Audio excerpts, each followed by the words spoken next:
Hi, it's Emily from WTI. We are a big fan of Asian cuisine in our household, and my husband loves to create sushi and other wonderful Japanese traditional dishes. And one thing that he has found is that if you want to add restaurant quality umami flavor to your dishes, you really should invest in a dried bonito shaver box. This box from TIKUSAN is perfect.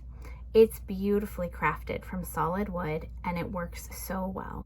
If you are also a fan of Asian cuisine, you have likely seen shaved bonito flakes in a bag at your local Asian grocery store.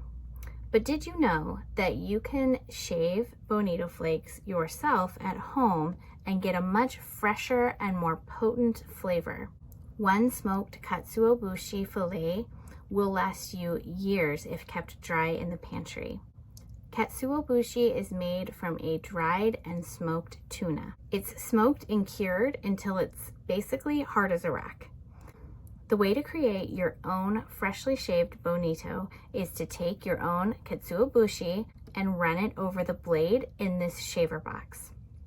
You simply rotate the katsuobushi back and forth over the blade, and your fresh smoked bonito flakes will fill up the drawer inside. You can store them in there for easy use. Then you can just take a little bit and sprinkle it on your ramen or other traditional Japanese dish for a major umami kick. Once you've had freshly shaved bonito, you won't go back. And you can get that at home yourself with this dried bonito shaver box. This box is a work of art on its own, and it is highly functional as well. We've been really happy with it, and I think you will be too, but that's my point of view.